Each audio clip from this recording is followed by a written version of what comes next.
Ви благодарам, почитуван председавач, почитувана министерке, заменик министер, почитувани колеги, почитувани представници на медиумите и јавноста. Сабота е денес, но она што е многу поважно е дека е втор ден од општата расправа за ребалансот на буџетот и може би е убав начин да се заокружи работата недела, бидејќи оваа недела имавме две многу убави информации или две многу убави вести и двете доаѓаат во контекст на денешната расправа. Оваа недела бевме сведоци токму од податоците што ги добивме од подготовката на материјалите од владата и од Министерството дека Македонија забрзува. Имаме податоци за раст на БДП-то од 3,1, каде што сите оние потребни документи ни укажуваат дека ќе имаме 3,5 до крајот на годината. Вкупни приходи од 374,9 милиарди, кои што ќе бидат зголемени на 379,5 милиарди. Зголемување од 4,575 милиарди или 4 милиарди 575 милиона. 1,26 зголемување. Вкупните расходи исто така ќе бидат зголемени благодарејќи на поголемата ефикасност и исполнителност на институциите. Од 414 милиарди 174 милиони на 425 774. 11,6 плюс 2,8%. Добивме информација која што беше навистина пријатна се чуе за приливот на странски директни инвестиции. 218,6 милиони евра. Тоа е раст од 46,8%. Факт со кој што мораме сите да се гордеме. Без оглед дали е лево, дали е десно, дали е власт или опозиција, ова се податоци кои што инвестираат во нашата иднина, во иднината на нашите деца. Добивме податок и за инфлација од 4,5%.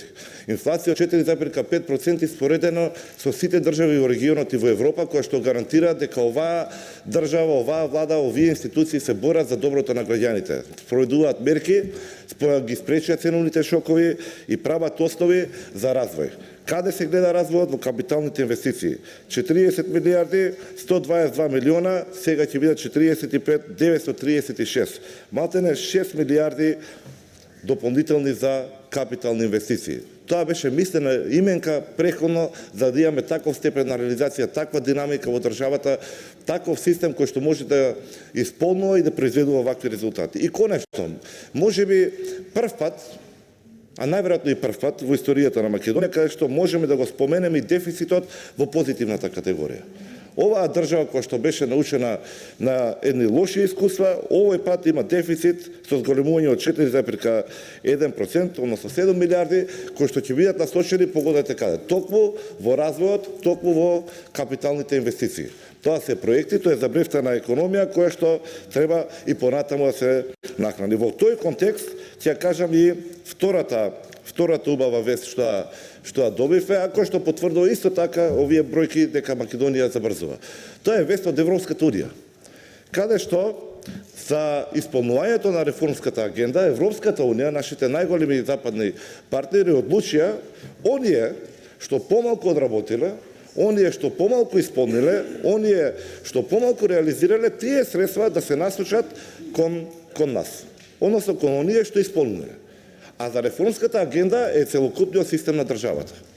Таму треба да направиме реформа на систем кој што функционира.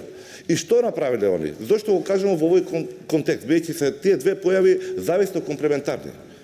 Онаму кај што се работи треба да се даде дополнителен импулс, дополнителна сила на сметка на она што заостанува. И токму таков не е овој буџет. Во овој буџет можеме да видиме силен фокус на капиталните инвестиции, на вкупните расходи, на елементи кои што нудат и гарантираат развој на Македонија. Развој подкрепен со бројки. Се разбира дека убав момент, убава можност е ребалансот и да се продискутира со нашите колеги од опозицијата. Зошто? Бидејќи слична дискусија имавме и пред 6 месеци. Кога истите представници на владата, ние како колеги овде бевме дискутиравме за самиот буџет. Во буџетот бевме обвинети со апокалиптични сценарија.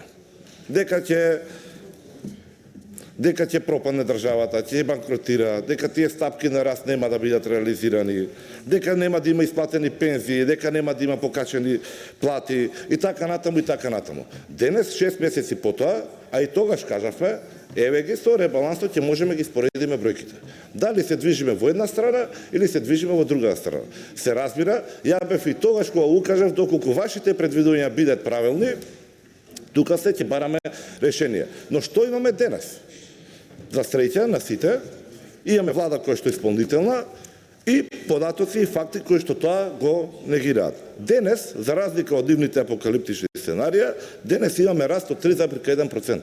Имаме 5 последователни квартали каде што имаме 3,5, 3,6, 3,4%. Денес имаме наместо протести, наместо социјален немир и незадоволство, 18.000 нови работни места створени од оваа влада. Невработеност која што е речиси едноцифрена. Денес кога ова го говориме 11,3%, но во исто време можеме да укажеме на неколку мерки што исто така ќе бидат поддржани со буџетот и ребалансот на истиот, кои што гарантира дека таа дополнително ќе се намалува. Ќе споменам една од последните како што е оперативниот план и на што на пријатно задоволство на сите има огромен интерес меѓу јавноста, веќе имаше последно на што го слушав повеќе од 3000 апликации за самовработување. Мерки со кои што на секој ден самовработен до 29 години се нудат можности за финансирање од 10.000 евра, доколку се 20 до 14.000 евра, но исто така беа фатени и оние кои што се постари од 29 години, а имаат иницијатива, имаат идеја. Оваа влада, ова мнозинство прави услови, прави начини како нив да им овозможи не само да преживеат за екзистенција како што бевме научени преходно од времето на СДСМ со некакви сомнителни субвенции, туку да ги научи да генерираат, да самовработат, да отворат свој бизнис и истиот да го развиваат. Понатаму, немаме проблеми во однос на ликвидноста, туку имаме ситуација кај што имаме поврат на 1,2 милиарди денари што беа одземени од стопанството на име на солидарен данок. Оваа влада ги врати. И тогаш во оваа сала или во некој други од собранието укажувавме дека тоа е грешка и дека тоа може да ни се врати. Не само што неправилно ги одзема, повторно ради истите нивни грешки сега се одзема од буџетот, се вратија таму кај што треба. Но сепак одговорна влада, одговорна власт, тоа мора да го направи. Исто како и за враќањето на преходните долгови. Имаме и раст на реализацијата на расходната страна за 8,5%. Тоа го зборевме, можеме и подетално да отиме. Тоа се 13 милиарди и 230 милиони плюс во споредба на 2025 година. 168,6 милиарди, поточно да бидам поконкретен. Имаме раст денес и на просечната нето плата. Не гриете, ако грешам, 7,8%. Дали ќе сгрешам ако денеска го кажам дека ова министерство, оваа министерка, оваа влада обезбеди и повисоки пензии за 11,8%. Реалност на секој еден наш граѓанин. Се разбира дека има и други начини да докажеме дека електоратот, населението или домаќинствата имаат повеќе расположив доход. Тоа се гледа преку коефициентот на приватната потрошувачка. И таму имаме дополнителен раст од 2,6%. Понатаму, не завршува листата тука. Рефлексијата на растот на БДП, која ќе кажеме над 3%, се рефлектира секаде. Или државата функционира, или државата не функционира. Има некогаш елементи кои што треба да се подобрат, работи кои што треба да можеби да се адаптираат и нешто направат, но генералната слика е таа. Имаме раст на вкупните приходи за 5,7%. Имаме раст на даночните приходи за 6,3%. Говориме за ова полугодие од државата. Тие се бројките, екзактни се, можеме да ги споредиме. Имаме раст на приходите од ДДВ за 16,4%. Исто така екзактни. И она што особено мене ме радува, растот на данокот од добивка за 14,9%, раст од малте на 15% на растот на данокот на добивка. Можеби показателот каде што укажува и докажува дека стопанството не е во добра кондиција што може да ги исплаќаат доноците на добивка. Она што исто така многу радува, кога веќе говориме за генералната слика. Имаме генерален раст на услужениот сектор од 3,6%. И тоа не било, мислам, растот е насекаде, во сите делови, но најистакнато е она што радува во професионалните, научните и техничките дејности. Сите се тоа дејности кои што генерираат дополнителна вредност. што е многу важно да се каже. Особено треба да не радува фактот на растот на градежништвото од 7,2%. И тоа не било каде.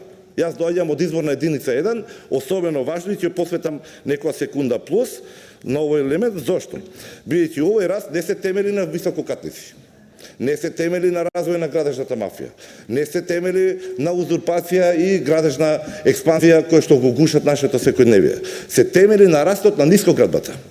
Нискоградбата има раст од 24,5%.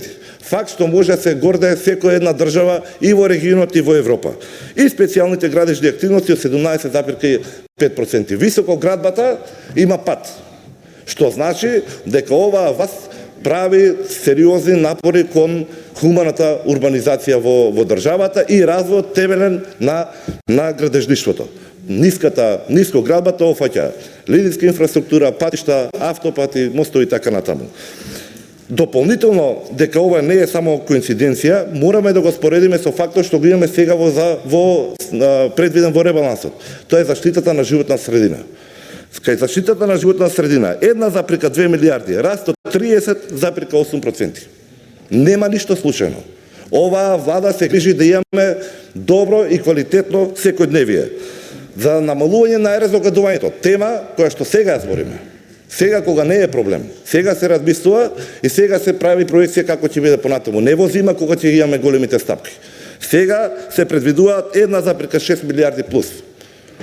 Одлика на влада која што е решена да се соочи директно со овој проблем и да го реши.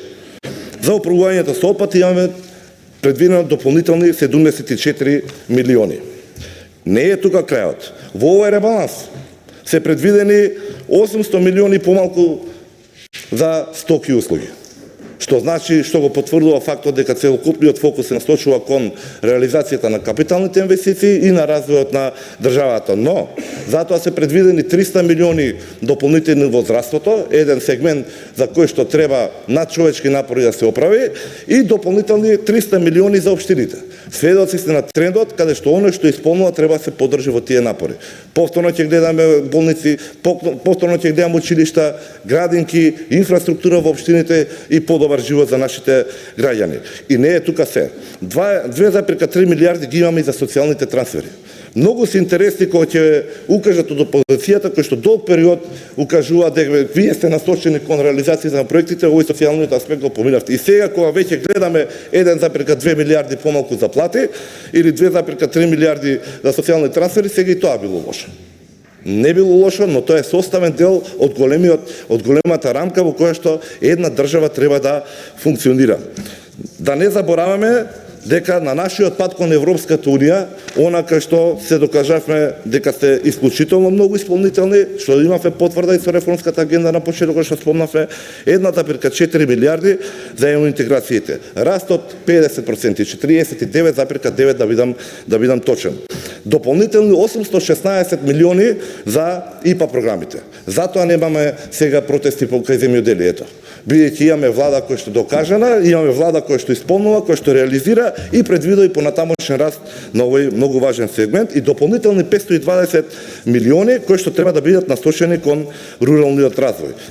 Се разбира дека ќе има и дополнителни инвестиции и во образованието, и во социјалната политика, во транспортот, и кај одбраната и нашите НАТО интеграции. Ние сме веќе интегрирани, но треба и понатаму да се инвестира во подобрување на нашите капацитети. Сепак, бидејќи со времето сме ограничени, но затоа имаме среќа што денеска ќе имаме можности за реплики да надополниме, ќе ги наведам и другите области да знаеме дека владата мислела на све, дека министерството има одличен ребаланс на буџет и програмите за кои што можеме понатаму да дискутираме. Дирекција за заштита и спасување под програма 20. Зголемување за 64% или 197 милиони денари. Агенција за иновации. Она што го напомнавте во однос на програмите, само вработувањето, подгревањето на креативност кај младите и така натаму. 140 милиони денари повеќе. Кај купување опрема има зголемување 2500%, а кај вложување во нефинансиски средства што ги спомнавме 7100%. Министерство за финансии, функции на држава под програма Рурален развој за 146% или 370 милиони денари, а под програмата ИРА-2 за 800 милиони денари. Министерство за економија, програма 12 контрола на пазарот, зголемување на 10 милиони денари. Ова е неслучајно го спомнуваме во однос на другите многу помал износ, но е насочено директно како мерки и активности што треба да помогнат во ценовната стабилност. Министерството за животна средина веќе го напомнав, една од работите со кои што мораме да настапиме дека се гордееме и дека очекуваме да дадат резултати во најкраток можен период. Инфраструктурни проекти во општината с големување од 113% или 300 милиони денари. Министерството за транспорт и врски во подпрограмата 2К проект за олеснување на трговијата и транспортот с големување од 152% или 373 милиони денари, а програмата инфраструктурни проекти во општините с големување од фантастични 664 милиони денари. Министерството за земјоделие во програма 6 водостопанство с големување за 57% или 268 милиони денари. Све се ова проекти за кои што веќе докажавме со бројките кои ги потврдиве од реализација во првите 6 месеци дека се реални, дека можеле да бидат реализирани до крајот на годината. Агенција за финансиска поддршка на земјоделието зголемување за 1,1 милијарда денари. Земјоделците треба да бидат спокојни и стабилни, бидејќи оваа влада мисли на нив, парите се обезбедени, само треба да се одработи оваа година родот.